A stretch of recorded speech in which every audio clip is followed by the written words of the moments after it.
What if the most convincing voice in your head is also the most dishonest one? What if everything it's been telling you about who you are, what you're capable of, what's going to happen if you try? What if none of it was actually true? Well, not all of it. Maybe not even most of it. But the part that matters most, the part about you, that's where fear gets it completely wrong. And that changes everything. Hello, my name is Chris Nella, and on this channel, we're going to walk through that together. This channel exists for one reason. For the person who woke up this morning already anxious before their feet even hit the floor. For the one who has a dream sitting in the corner of their heart collecting dust, not because they stopped wanting it, but because something kept telling them it wasn't safe to reach for it. This channel is for us, seen, cared for, and loved. We're not here to perform healing. We're not here to pretend we've got it all together. We're here because the fear was real, the faith is real, and so is the possibility of getting to the other side. And before we go any further, I want to introduce to you a framework that changed everything for me. 4 letters, 1 truth. And by the end of this video, you're going to see your fear differently. Most of us have heard the phrase, false evidence appearing real. But we treat it like a motivational poster. We nod at it. Maybe we screenshot it. And then we go right back to being afraid. Because knowing what fear is doesn't automatically tell you what to do about it. That's where this framework comes in. Fear isn't just the problem, it's also the roadmap. F. Face it. Stop running. Turn around and look at what's actually there. E. Examine it. Cross-examine the evidence fear is presenting. Is it true? A. Act anyway.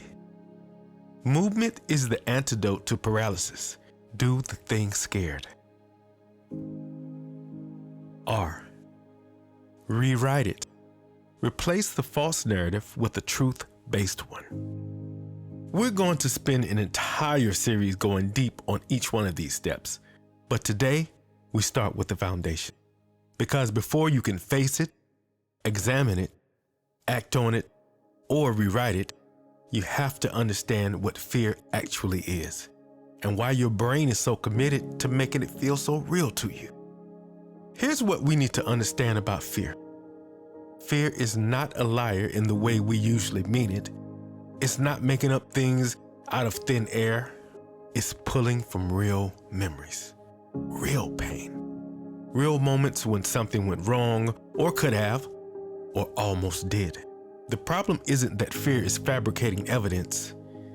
The problem is it's presenting old evidence for a brand new case.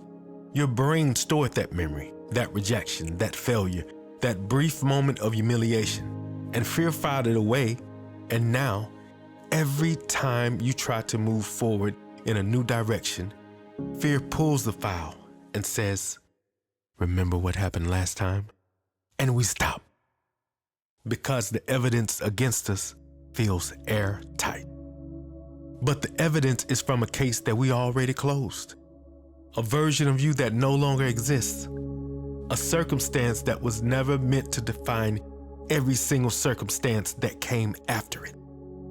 This is why the scripture says in 2 Timothy chapter 1, verse 7, God has not given us a spirit of fear, but of power and of love and a sound mind. A sound mind. Not a fearless one, a sound one. Because the goal was never the absence of fear. The goal is a mind that knows how to evaluate it properly and choose differently. I know what it feels like to be standing at a door you've been trying to walk through for years and feel your whole body telling you not to move. There have been moments in my life where I was more afraid of succeeding I was a failing, where the possibility of something actually working out was scarier than staying stuck, because at least stuck was familiar to me. And what I learned slowly, painfully, and honestly is that fear wasn't wrong about the risk. It was wrong about my ability to survive it. It was wrong about what was waiting for me on the other side. And it was wrong about who I was becoming through the process. That's what false evidence appearing real actually means in real life. Not that nothing bad can happen, but that fear consistently underestimates you and overstimulates the threat. Over the next several weeks on this channel, we're going to walk our way through every step of the FEAR framework together. We're going to talk about what it means to face it and why avoidance is secretly the thing that keeps fear in charge. We're going to examine it and learn how to cross-examine the thoughts fear presents like they're actual facts. We're going to talk about what it looks like to act anyway, even when every nerve in your body says, wait. And we're going to rewrite it, because the narrative fear that's been writing for you so long, that contract is up. If this is resonating, if something in you went, hey, that's me, at any point in this video, subscribe. You belong here. And if you want to go deeper, there's a link in the description to the Breathe Journal.